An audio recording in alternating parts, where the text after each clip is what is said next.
This has nothing to do with anything, really, and that will have a deeper meaning, if you'll allow me. I was on Twitter, which is always a bad idea, but, it is part of the process now. And just randomly, there was this tweet from Sophane responding to a lady in regards to vaccines and the conspiracy theory that it causes autism. Sophane says, vaccines don't cause autism, fools. And I looked at the individual who was making this claim. Her name is Shireen Kadosi. I could be mispronouncing that. And on her little bio, it says, writer, speaker on faith, identity, and belonging. Now, this is a kind of convoluted train of thought, so if you'll, humor me for a moment. I don't have much to say on vaccines causing autism. I think it's a ridiculous piece of paranoia that's been spread around for far too many years and is still somehow in the public square as a point of discussion. There's a great documentary on PBS Frontline about vaccines. I'll put a link in the description that kind of covers this and covered it several years ago, and the things are still, unfortunately, very relevant and also certain of the actors within. But for whatever reason, looking at this lady's bio, the point on identity sparked a sort of rant in my mind that I thought I would share.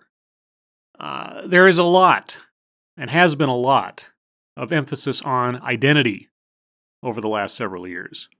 And truth be told, it's not something new, it's just that with social media and the glut of the information superhighway, it becomes more prevalent, let's say, or more high profile. So what is identity? Or what is the use of the identity movement in some way, shape, or form? See, whenever I hear identity movement, I cannot help but hearken back to how that phrase was used in the 90s. For those of you who are boomers, such as myself, as I've been classified by some, you may recall the Oklahoma City bombing of, 1993? 1996? I won't deny, it's a little fuzzy in my brain. I'm not going to look it up, but, it was something like that.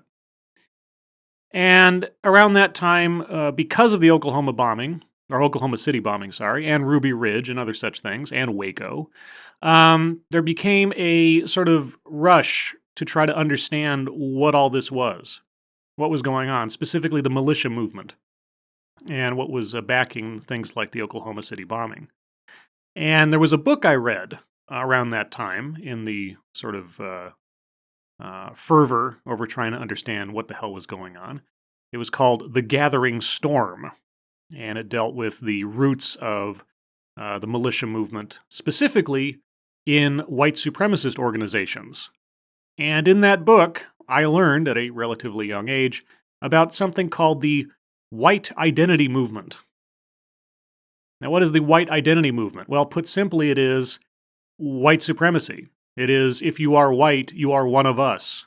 And being white is somehow determinative of your character and your place in society and your hierarchy amongst all the other people. And at that time, and rightfully so, I think, I was convinced, not that I needed a whole lot of pushing, to understand that having an identity based on race that thus elevates you above others is not the smartest philosophy on which to live your life. And so identity movements, in general, were, for me, at that time, thought to be bad things, or short-sighted thinking, at best.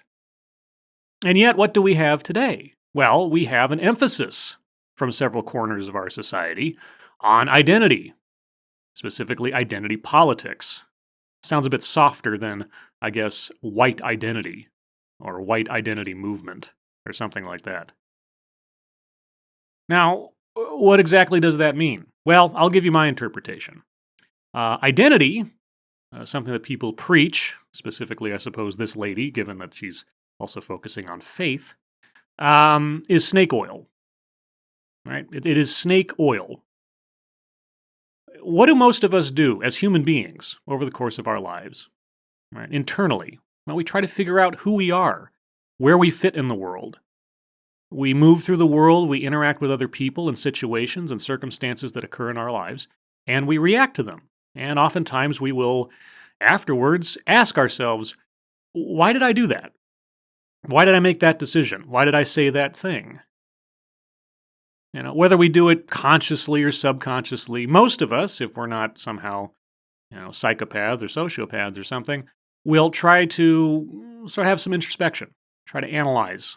And over the course of time, reacting to these decisions we make, either choosing to continue making that decision or deciding that we don't like what we decided to do and change our behavior, over time, we build a notion of ourselves of who we are, what kind of person we are.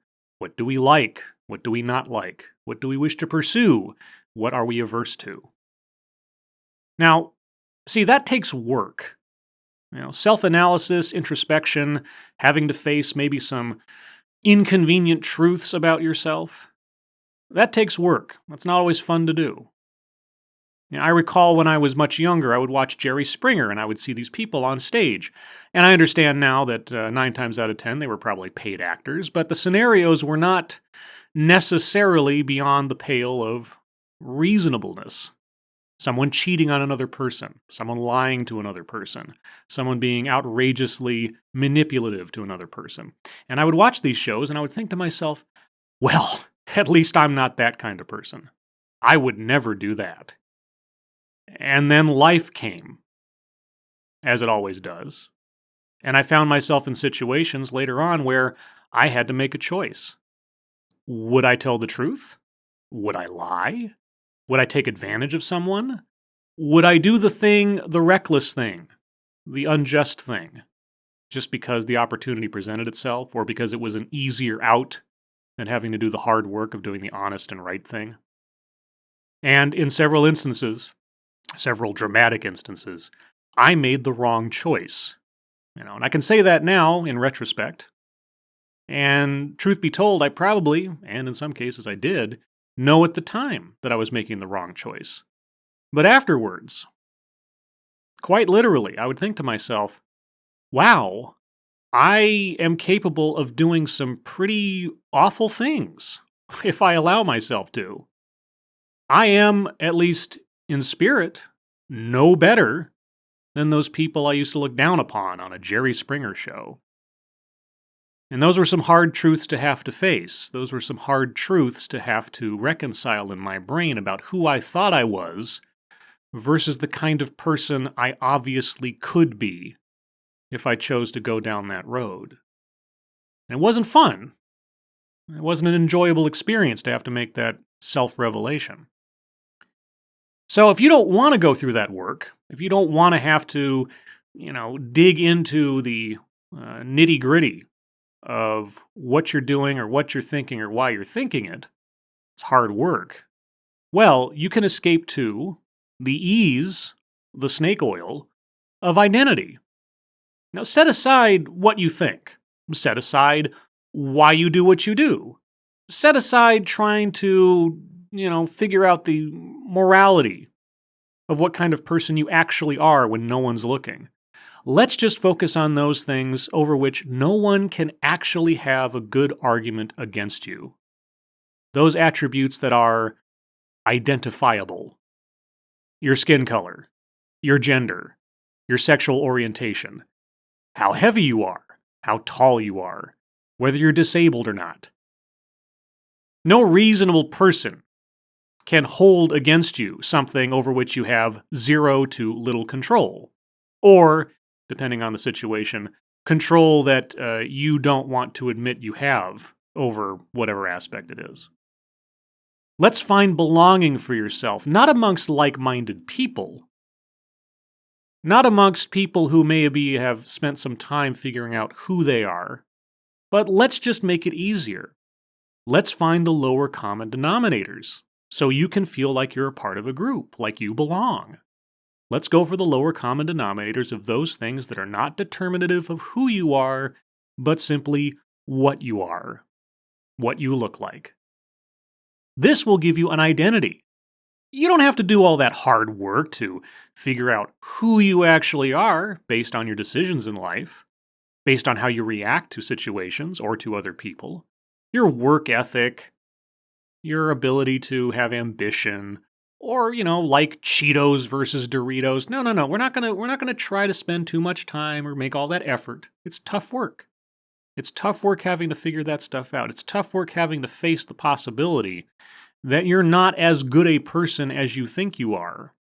Or, if you make that realization, having to face the amount of work necessary to change yourself to the kind of person you want to be. No. We're going to focus on those things that are easy. Those things that you never, ever have to apologize for. Forget your decisions. Forget how you treat people. Let's just focus on identity. Let's focus on what you look like. Let's focus on your genitals. Let's focus on just that stuff you didn't have to work for, you didn't have to earn. That way, you can know what you are as relates to everybody else, and on sight, without having to talk to anybody, without having to form relationships, you'll automatically know who's on your side because of what they look like, because of who they like to sleep with, because of how tall they are or how heavy they are. You know you have a kindred spirit without having to do any work of actual self-discovery or inquiry into the other person. That makes life easier. Makes things far easier to have to categorize and have to put into groups. That's what identity and the identity movement amongst the crowds these days, and I don't even attribute it to one side of the political spectrum or another. Identity politics knows no bounds when it comes to these things. The white identity movement was certainly conservative in their thinking, radically conservative, you could say. And identity politics on the far left of the spectrum is no different, just with maybe a different focus, per se. That's what I was thinking today. It's like you want a simple answer. Everybody wants simple answers. I get it. I really do. If life could be winnowed down to a couple of 1+1 equations, hey, maybe it'd be better. Or maybe it'd be boring as hell. I don't know. But it's dangerous to just sort of set aside your internal thinking, to put aside your critical thinking about yourself, and whittle yourself down and everyone around you to a set of attributes, to the base numbers on a D&D character sheet. How much charisma do you have? How much strength? I don't need to think too deeply about the character's story, just so long as I know the numbers that add up to what they're actually capable of in my mind. Don't have to think too hard. So, anyway, that's just my random rant for the day. Something that occurred to me.